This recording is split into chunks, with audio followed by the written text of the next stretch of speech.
Alright, welcome back to another brew day. So this is actually a very spontaneous brew day. I wasn't supposed to make this beer for another 2 weeks at least, because I'm actually running out of bottle space, but well, a certain sequence of events happened in a certain order. Basically what happened was, on Friday, some of my friends convinced me to go learn how to snowboard with them, and I was like, oh cool, that'll be a lot of fun. Didn't have any concept whatsoever that snowboarding for the first time means beating the absolute crap out of yourself. And I had the genius to go down the whole mountain, not just the green trails, and fell a lot. I was supposed to go winter hiking over the weekend instead of brewing, but given that it's actually hard for me to climb stairs right now, I figured that would probably be a very bad idea. Secondly, this is what is outside of my window this morning. So this is our Snowpocalypse 2019 episode 1, I guess. It's the first time we've actually had some semi-significant snows since Thanksgiving, so that's nice. But basically, because of those things, I'm snowed in a little bit today. I'm feeling very sore and tired, and I couldn't get out of the mountains to go hike, so what a perfect time to actually brew a beer. I've been really excited about brewing this particular beer for some time now. Mainly because I've actually had a couple commercial examples that got me really excited about it. It's a new style I haven't tried before. This is a Black IPA. Basically, it's also known as a Cascadian Dark Ale, and it's essentially a porter style kind of dark beer, semi-roasty, not so roasty as a stout, but just more on the dark and crispy roasty base with a IPA's worth of ample hopping in there. So it's basically going to be very hoppy. We're going to have a very strong hop nose on it, a ton of hop aroma, and a relatively high bitterness threshold actually, because we have so much roasted malt kind of flavors coming in there. Now on the roastiness, that's probably the most sensitive part of this whole entire beer. If I underdo the roastiness, it kind of defeats the purpose of having a dark beer and an IPA in the same kind of brew. And if I overdo the roastiness, then it kind of doesn't quite smash well with the hops. So it's going to be a little bit of a delicate process, but there's a couple things that I can do to kind of cut down on the roastiness. Now, first of all, I would like to very specifically highlight 21090 Brewing. That's 2TEN90 Brewing. They're a YouTube channel that also does fantastic home brewing videos, and one of their guys brewed a Black IPA that actually I believe he said it took second place in a homebrew competition. And what he did to cut down on that astringency was to take his roasted grains and put them in the mash in the last 15 to 20 minutes or so, and then he batch sparged the whole thing, so we got all the color and not much of the roastiness. I don't have a classic all grain setup, so I'm going to try and use that concept, but kind of make a couple adjustments on it. So what I'm going to do is do a 90-minute brew-in-a-bag mash.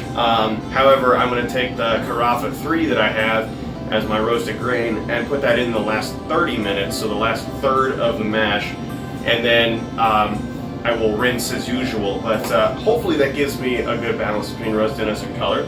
And an additional safeguard against too much roastiness was purchasing actually dehusked Carafa 3. So the husks on the roasted grains tend to actually contribute a lot of astringency to the beer, so that is something that I eliminated by getting the dehusked malt, which is awesome. So my recipe that I'm using here is basically, it's basically a porter with a twist and then a ton of hops on top of that. So I was talking to a local brewer at a brewery near my parents' house, and he said that the best way to make a Black IPA is to actually just think about it very simply, make a porter and put hops on it. So I was like, okay, I'll start with a porter recipe, and then basically what I did was I took out some of the typical black barley and chocolate malt that you'd find in a porter, and I replaced it with Carafa 3. So here we have the recipe. It's 11 3/4 pounds of pale 2-row malt, a pound and a half of caramel 40, a pound and a half of Munich malt, and 1 pound of dehusked Carafa 3 malt. So that puts us at an estimated original gravity of about 1.061. I will be making this batch of beer for 6 gallons, and I'll get into the reason why in a minute. For hops, we're going to do 60 minutes, 1 3/4 ounces of Simcoe as our bittering hop, and at 10 minutes we'll do 1 ounce of Cascade and 1 ounce of Centennial. So our estimated IBUs are going to be like 79, 80. We're going to use 2 packets of rehydrated US-05 dry yeast. And as far as the mash goes, we're going to mash at 150 degrees, so erring on the edge of fermentability and lower body, for about 90 minutes. And then we're going to add that Carafa 3 in the last 30 minutes, like I said. And then once the brew is actually complete and fermentation has completed its primary stage, we're going to go ahead and dry hop this with 2 ounces of Centennial and 1 ounce of Simcoe for 7 to 10 days to get a really nice, huge hop aroma, hopefully, out of this. So anyway, so the reason why I'm doing a 6-gallon batch is because when we're dry hopping, we're going to transfer to a secondary container. And once fermentation is complete, you start to run a risk of oxidizing the beer if you have a lot of headspace. Most of my fermenters are like 5 to 8 gallons. So if I were to transfer to a secondary fermenter and dry hop in a single vessel, I would actually end up with a lot of headspace and a lot of potential for oxidation, which is not something that I want in this beer. So the alternative is to use the 2 leftover 3-gallon fermenters that I have from my days of brewing 3-gallon batches last year. And with those, I can fill each of those up to the brim and dry hop in there without any worries about oxidation. So hopefully that goes well. Okay, so I plan on doing a whole other video detailing my very little amount of water chemistry knowledge later. But basically, this is the very first beer that I'll be trying to mess with the water profile on. Basically here, when I moved here, I found out that I had a water pH of 5.6, which is actually the ideal pH for a mash, which explains why my last couple brews have actually been going really well. My old place had a pH of like 9, so that's bad for brewing. But I'm happy to see a big change in that. I just took a little crash course in water chemistry, and I by no means claim to know everything about it. But so basically, a higher ratio of sulfate to chloride is going to help your hops come through a lot crispier, a lot cleaner, and a lot more bitter. So I had a lot of issues with that in the past. I had hoppy beers that were just kind of like, like I'd have, 80 something IBUs in there, and they'd just still kind of be like, not really that noticeable. And that's because my water profile had a higher ratio of chlorine to sulfates in it. In a nutshell, if I can manipulate that so that the sulfates are higher, then I'm going to have a hoppier beer, in theory. We're going to find out. So basically what I did here was I just downloaded a spreadsheet called Brewing Water, which is basically just a whole complicated spreadsheet on adjusting your water profile and calculating what kind of additions to add. I'll leave a link down in the description below so you can check that out. I don't really fully know how to use it yet, but we'll get to that later. I ran my strike water here through a charcoal filter on my faucet to remove any chlorine or chloramines that impart bad flavors in the water itself. I do that for every brew anyway. But now we have a good base starting point. So I only have gypsum, Epsom, and calcium chloride salts on hand. For the moment, this is what I think the best I can do given my profile and the ingredients I have in hand. We're going to go for 75 parts per million of calcium, 12 parts per million of magnesium, 55 parts per million of sodium, 180 parts per million of sulfate, 41 parts per million of chloride, 16 parts per million of carbonate. So that gives us a very high sulfate to chlorine ratio, and also I'm a little worried about the low carbonate count, so that's going to basically all of these additions of salts are going to bring my mash pH down already from 5.6, so it's going to be closer to 5, I think, which could result in a fairly acidic beer, which at the end of the day will probably end up being a little harsher, a little tartar. Time will tell. We will find out. Again, since I'm adding the roasted malts dehusked at the end of the mash, I don't expect that those will actually contribute to the acidity of the mash. So anyway, total crash course. Again, I have no idea what I'm doing, but this is for science and for YouTube, so it's kind of fun. I'm going to go ahead and add those into this hot mash water at the moment, and then we'll start heating up and getting ready for the actual mash. So it's really important to have a small kitchen scale like this because it really helps out a lot with things like measuring out, very small quantities of things like salts, hops, sugars, etc. Just kind of helps add a little precision to your brewing process. So yeah, first of all, what we're going to do is add 8 grams of gypsum, which is going to increase your calcium and sulfate counts. Fun fact, gypsum is actually the main ingredient in drywall. Alright, so next up is 4 grams of Epsom salts. Epsom salt, by the way, will increase your magnesium and sulfate counts as well. Now, next up is calcium chloride, which, well, increases calcium and chloride counts. And we're only adding 2 grams of this. This might be a little tricky. Alright, so here we have our chemical concoction of brewing salts. So basically what you want to do now is add these salts to your brewing water. Now this is actually relatively hot. It's at about 120 degrees. So that'll actually aid in the dilution of the salts. So basically just kind of dump it in and stir it up. Now it's always good practice, based on my extensive study on the internet, to ensure that you add the salts to the water and not the other way around. Certain chemicals that are found in salts like sodium, magnesium, and potassium have a tendency to react violently when they're introduced to water in their pure states. That's not that big of a risk with salts because they're bonded with another anion. But just keep that in mind, that safety is kind of important in this sort of thing. So stir that up nice and good. In the name of science, I'm going to sample my brewing water, and we're going to find out if that tastes somewhat different than my standard tap water. Yep, that tastes like water right out of a well. Man, that is hard water. Alright, so this water immediately changed flavors. That is very metallic tasting. The calcium and the magnesium generate a much harder flavor. So that's what good brewing water tastes like. Huh, that's interesting. That's really cool. Alright, so anyway, it's just time to start heating up the rest of this water for the mash. Alright, so we've just hit our strike water temperature, about 160. So it is time to remove the heat stick and go in.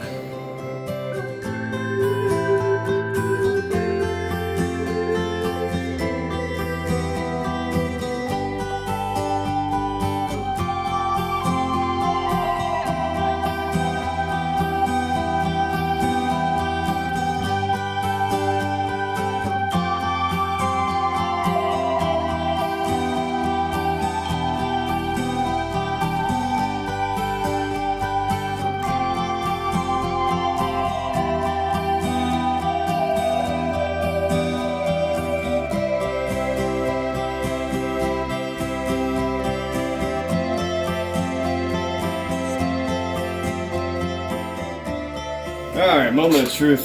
Find out what our actual mash temperature starts at. See if the calculations are right. And yep, right about, oh, a little high. Okay. Yeah, nothing to worry about. Okay, so we're looking at 151.6. Now we're going to let this sit for 60 minutes because I have the rest of my Carafa 3 over here to add in at that point. So, wrap everything up.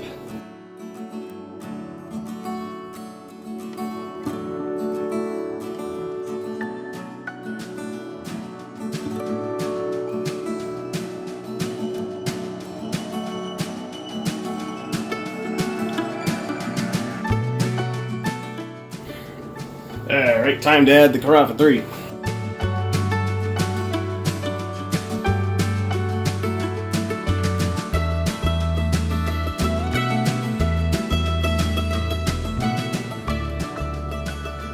Really, we're still losing a little bit of heat here. Down to 147. I'm gonna have to figure out something to do about that.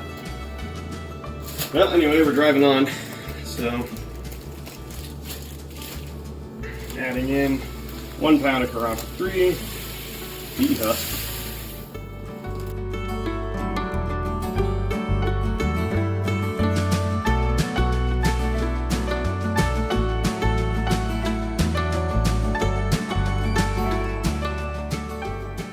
Alright, now we let it sit for another 30 minutes and we'll come back and hopefully we don't lose too much more temperature.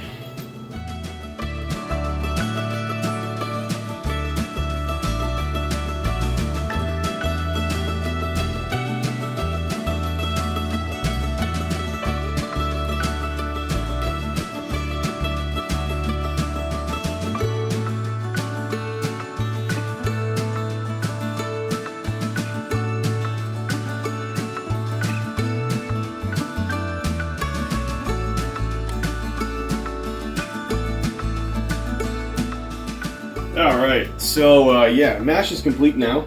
So that last 30 minutes of soaking the roasted grains in there did seem to actually impart a really nice dark color. So look at that, it's nice dark brown. So, and I can already smell the roastiness. So, final temperature reading here is, yeah, it's still climbing a little bit. I think it's 100 and, yeah, alright, so it's like around 144.5, 145. Yeah, I lost a decent amount of temperature on that, but the good news is that the whole time it was under a temperature range that produced enzymes that converted the starches into sugars, so I think we should still be good to go. The only thing now is that I'm actually rather concerned about how heavy this grain bag is going to be. Given that I kind of hurt my wrist a little bit when I was snowboarding, this might suck a little bit to pull out of the, the pot here, but here goes nothing, so you get to watch me kind of struggle and suffer. Enjoy.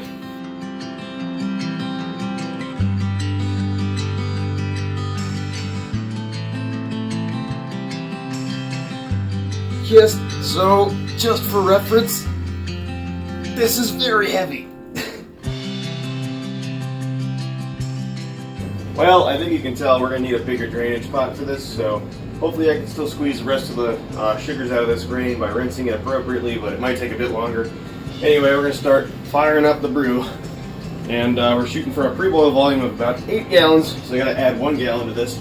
Alright, so we've just hit our boil, so now that that's begun, it's time to add 1.75 ounces of Simcoe. That's our bittering addition, and this is a 60-minute mark since it's a 60-minute boil.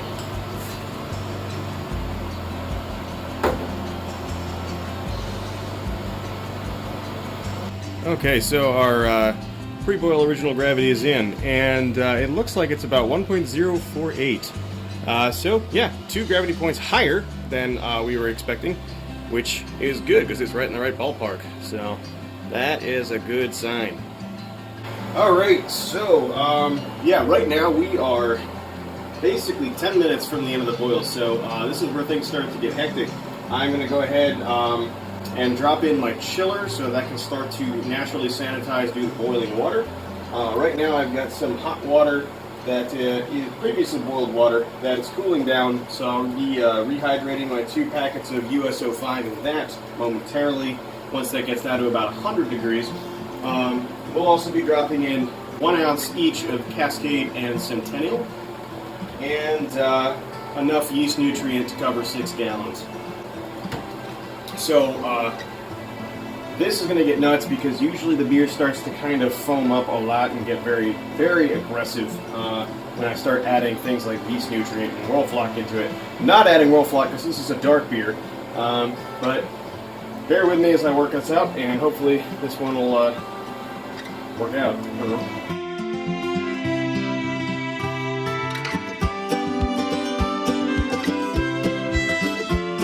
Next up, I'm going to add the chiller.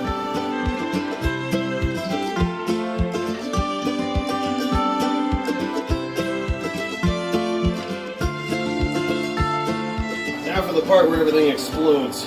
Okay. Goodbye. Don't blow up in my face. Please don't blow up in my face. And yeah, we're going to manage this for another 10 minutes. Alright, so the boil's done. Everything went off actually remarkably way better than I expected. This was a higher boil volume than I usually do, so I was kind of particularly concerned about boilovers, especially when you add stuff at the end. Like yeast nutrient tends to create a very large amount of foam that comes up, but honestly that was managed pretty well. I just stirred the whole time basically. The last 10 minutes was just completely just stirring, and it worked. So outside of a few burn marks in my stove and a couple spills on the floor, everything is pretty much good to go. But that's like 100% typical part of brewing. It happens every single time, and there's somehow no way to avoid it. Anyway, I got the chiller running right now. We're cooling it down. Once this gets down to, well, 60, I'll pull my original gravity sample, and then we'll go ahead and rehydrate the yeast and pitch the yeast once that's actually good to go. So probably in an hour or two, it should be good to go. Basic fermentation profile for this beer. It's an ale. I will be using ale yeast. USO5 tends to throw some fruity esters when it's up in the higher temperatures, so I want to try and keep it 68 or lower basically the whole time. And that shouldn't really be an issue considering it's cold outside and I'm comfortable around 65 or 68. So we'll just do that, keep it around a straight 65 or 68 over the next 2 weeks. Once primary fermentation is complete, once the krausen has fallen out back into the beer, I'm going to take it out of my giant 7-gallon primary fermenter and we're going to transfer to the 2 individual 3-gallon fermenters that I have, and we'll do dry hopping in those. So I will create an equal distribution of hops between the 2 of them. I do have 2 hop bags with which to dry hop. And we'll dry hop that for 7 to 10 days. And at that point, basically, once I pull it out and the dry hopping is complete, we'll bottle. And in 2 weeks, it'll be good to go. So hopefully, this beer turns out well. All of our metrics have actually been pretty much on point so far. So just got to look forward to the OG and hope that that's where it's supposed to be. And yeah, all in all, not too bad. I've had a lot of fun today. Alright, so our original gravity sample is in, and it looks like it's about 1.061, which is exactly the original gravity that we were supposed to have. So that's awesome to see. Everything looks good. The color is good. It's like a deep brown. I wouldn't say it's quite black. I'm thinking I might actually have lost a little bit of color. So thanks to 21090 for providing that tip on adding those dark grains at the end of the mash. There's a comment string somewhere in one of my videos where I talked about this, and the metrics of how color extraction works in BIAB brewing versus classic all grain it's a little different. Yeah, it's kind of cool to see that it still worked out. I extended that rest by about twice as long, so it was 30 minutes as opposed to 15 minutes. And because I don't technically sparge, I just rinse the grain, I figured that that would be enough to compensate. And it looks like it did. I mean, it's kind of a darker, deeper brown. I'm currently drinking a stout, so that's like true black for comparison. I don't know if that's going to show up on camera or not, but I kind of was hoping that this would be a little bit darker colored, but you know, time will tell. Maybe it'll clean itself up in fermentation and get a little darker, but we'll see. Anyway, I'm really excited to see how this one turns out. It was a lot of fun to brew this. Anyway, it looks like my wort is pretty much down to 60, so I should probably go ahead and transfer that into the fermenter now, and then pitch the yeast in a bit. So hopefully everything is good to go.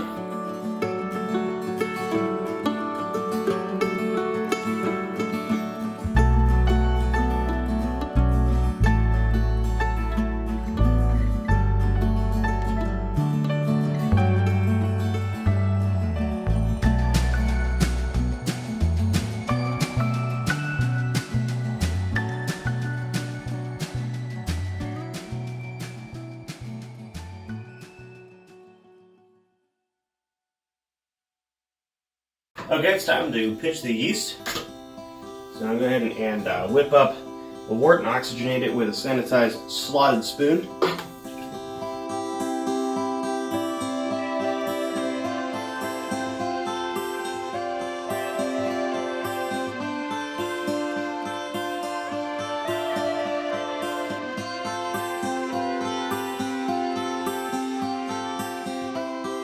Then we'll pitch our 2 completely rehydrated packets of USO5 directly in.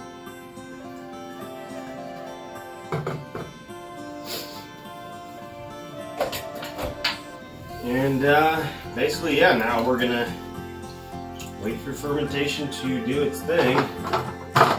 So, like I said earlier, we're gonna basically leave this between 65 and 68 degrees for 2 weeks or so, until it's completed its primary stage, and then I'll circle back with you guys because I'll talk about dry hopping real quick. Alright, so the primary stage of fermentation is completed, where the krausen is fallen back into the fermenter. The gravity at this moment is 1.013, so I'm not 100% sure if it's actually completely finished fermentation, but no matter. I've gone ahead and transferred the beer over to a set of 2 sanitized 3-gallon fermenters, and we are dry hopping right now, so I've added an ounce of Centennial and half an ounce of Simcoe to each bag that's in each of these fermenters, and they're right now sitting in the beer. They're going to stay this way at room temperature for 7 to 10 days, And basically, by the time that's complete, fermentation should be 100% over with, and we're also going to have a really, really strong hop aroma. Right now, the beer doesn't actually have that much of a hop aroma at all, but dry hopping gives it a really nice kind of piney, hopefully from the Simcoe, hop aroma. That'll be really pleasant and enjoyable and add some character to this Black IPA. So when that's all finished, we'll get our true final gravity sample. Alright, so basically the hops have been sitting in here for about 10 days, which is pretty much the maximum amount of time that you really want to let hops sit in there, because otherwise the beer can start to take on a bit of a grassy flavor. Anyway, fermentation is 100% complete at this point, and we're down to a final gravity of 1.012, right on the nose, it looks like. So that's awesome. Puts us in the range of about 6.8% alcohol. So the sample smells amazing right now, really strong, piney Simcoe aroma. So I'm excited to have this later. We're gonna bottle it tomorrow, and then of course I will catch up with you guys with the actual tasting. Alright guys, so the bottling and the carbonation is complete. It is time to actually taste this. So I titled it Frozen Pines, which is kind of like, number one, a nod to one of my favorite songs, and number two, basically because it's a piney kind of beer due to the hop choices that I made, but also since it's a dark beer, it's also sort of a winter beer. So I think it kind of fits well. I also love the imagery. So the final result was 6.5% alcohol, which is actually really great for the style, and 80 IBUs. So as far as the metrics go, it's actually right on point as far as to what you would expect from a standard IPA. The IBUs might seem a bit high to some folks, but just remember that IBUs and percentage alcohol will actually scale kind of linearly. So the higher percentage alcohol you have, the higher the number of IBUs required to get the same level of hoppiness and bitterness in general. So without further ado, let's crack this open and get into talking about it.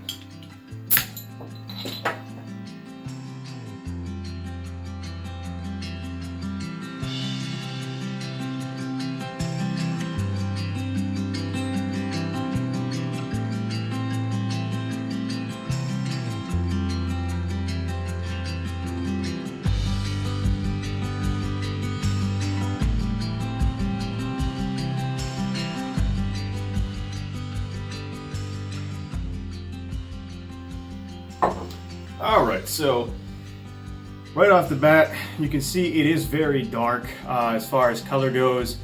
That being said, it is definitely not jet black.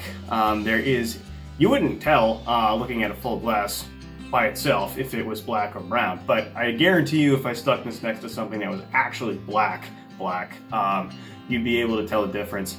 And that being said, that's not anything that really takes away from it. If I had actually put all those roasted grains in at the very beginning of the mash and gotten a much darker result out of it, it also would have been a lot more astringent and roastier.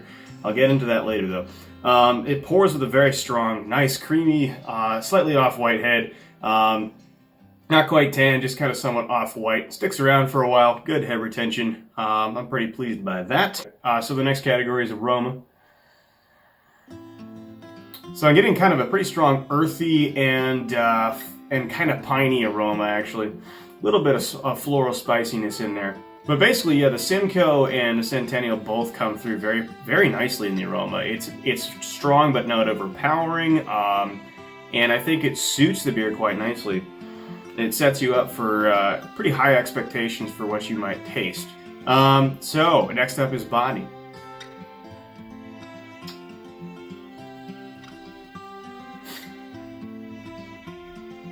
You know, it's actually pretty much on point. It's somewhat light-bodied, I would say. 6.5% alcohol by volume doesn't mean that there's a lot of alcohol contribution to the body, which is a good thing. Yeah, it's a pretty light drinking beer. It feels like it finished kind of dry, actually, with a little bit of a dry palate finish. That's interesting though, because it didn't actually finish what I would consider to be dry, given the yeast I used was standard US-05, which normally finishes around 1.010. Next up is flavor.